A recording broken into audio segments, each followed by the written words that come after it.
اب جو میں روایت بیان کرنے جا رہا ہوں وہ روایت ماہ مبارک رمضان میں اہم ترین رات کون سی ہے؟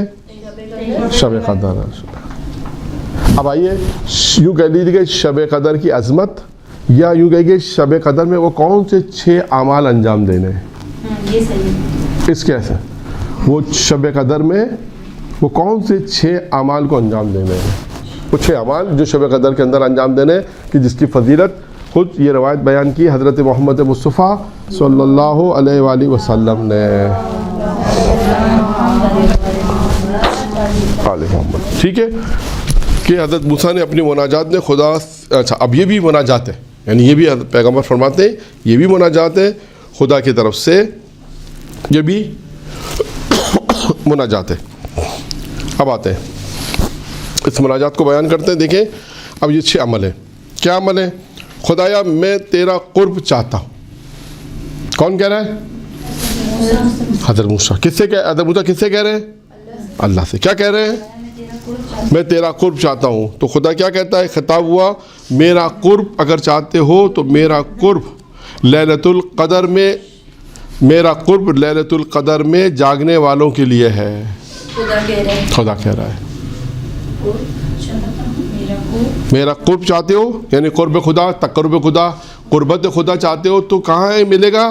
میرا قرب کہاں ہے؟ لیلۃ القدر میں جاگنے والوں کے لیے ہے. یعنی جو شخص لیلۃ القدر ساری رات جاگے گا، جو کہتے ہیں نا اس رات لیلۃ القدر میں جاگو اس کا ثواب ہے، وہ یہی ہے. اب سمجھ میں آ رہا ہے کہ انسان اگر اس رات میں جاگے، ساری رات جاگے، فجر سے جاگے، نہ سوئے تو اللہ کا قرب حاصل ہوتا ہے. اب جیسے انسان کو اللہ کا قرب حاصل ہوگا، اللہ کی قربت ہوگی تو انسان نیک کام کرے گا، گناہوں سے اپنے آپ کو بچائے گا. یہ بھی بہت سی چیزیں ایسی ہیں دیکھیں، کیونکہ ابھی ہم شاید اس منزل پہ نہیں ہیں، ورنہ قرب اگر انسان کو حاصل ہو جائے، آپ دیکھیے گا آپ دنیا سے آپ کی رغبت ختم ہو جائے گی.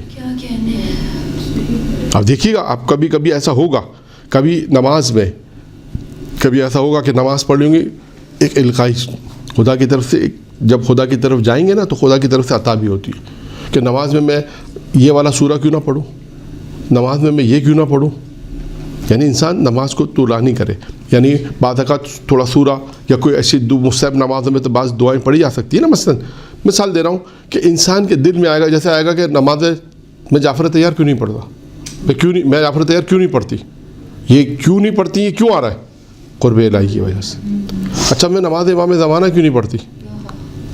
ہر روز پڑھے، ضروری نہیں ہے کہ کوئی مشکل ہو تو پڑھے. یہ میں نماز جعفر تیار ہر شب جمعہ پڑھوں، میں حدیث کیسا کیوں نہیں پڑھتی، یہ میں حدیث کیسا کیوں نہیں پڑھتی، یہ قرب الہی ہے. ٹھیک ہے نا. تو مسئلہ یہی ہے کہ یہ قرب الہی. اب جیسے ایک تسبیح ہے، مطلب میں نے سنا ہے پڑھا کہ یا اللہ ہو یا رزاق کو 11 مرتبہ پڑھیں صبح اور شام، خدا روزی دے گا. یا اللہ ہو یا رزاق کو صبح 11 مرتبہ پڑھیں، اور یعنی صبح کی نماز کے بعد اور مغرب عشاء کی نماز کے بعد.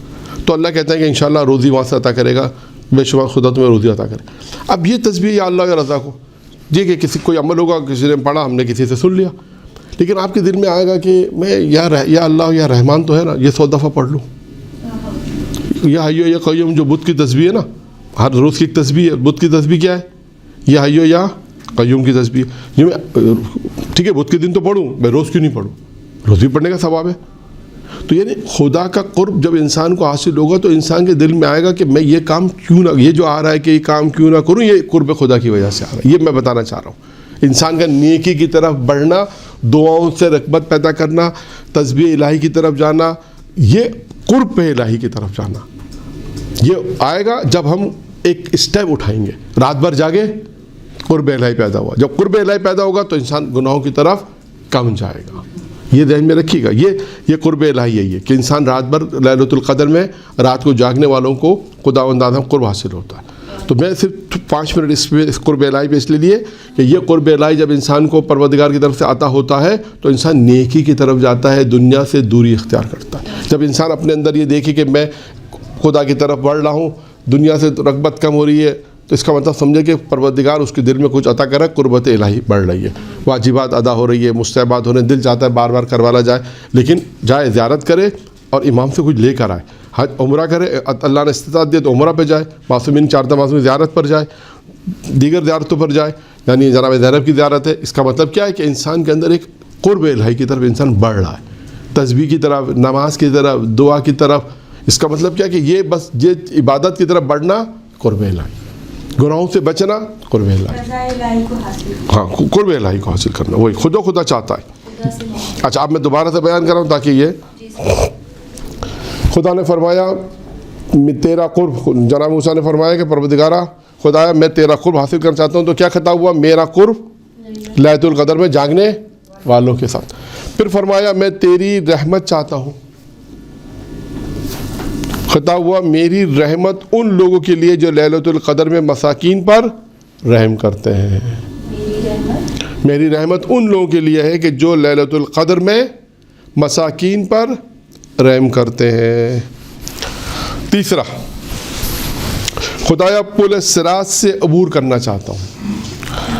جواب ملا پل صراط سے عبور کرنا ہے تو لیلۃ القدر میں صدقہ دینے والوں کے لیے ہو جاؤ، صدقہ دو.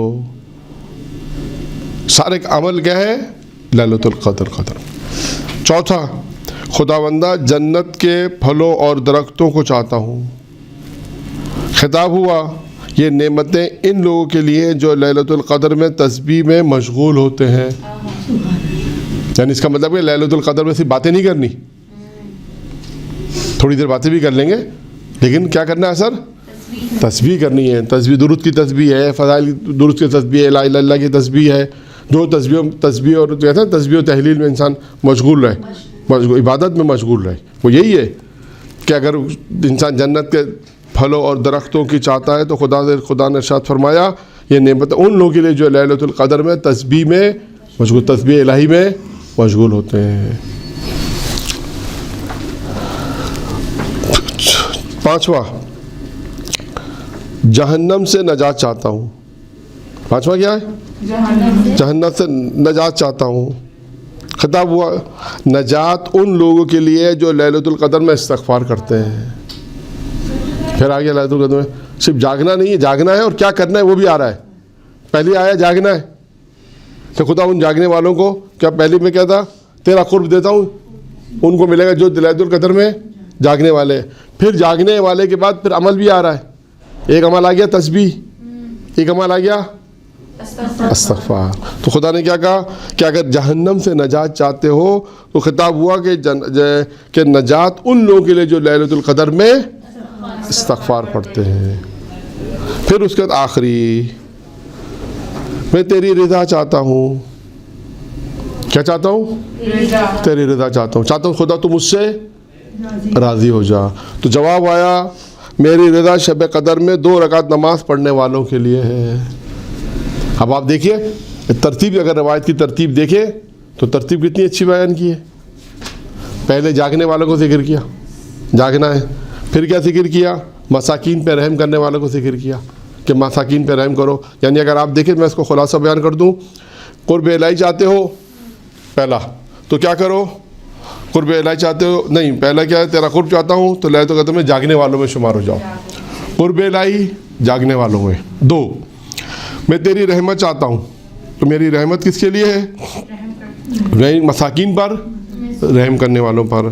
تیسرا، پل صراط سے عبور چاہتا ہوں، پل صراط کے عبور سے چاہتا ہوں تو کیا کروں؟ لیلۃ القدر میں صدقہ دینے والا، صدقہ دو. پھر اس کے بعد کیا چاہتا ہوں؟ چوتھا کیا ہے؟ جنت کے پھل اور درختوں کو چاہتا ہوں تو لیلۃ القدر میں کیا کرو؟ تسبیح پڑھو، تسبیح الہی پڑھو، تسبیح میں مشغول ہو جاؤ. 5واں کیا ہے؟ جہنم سے نجات چاہتا ہوں تو کیا ہوا؟ جواب کیا آیا؟ استغفار کرو.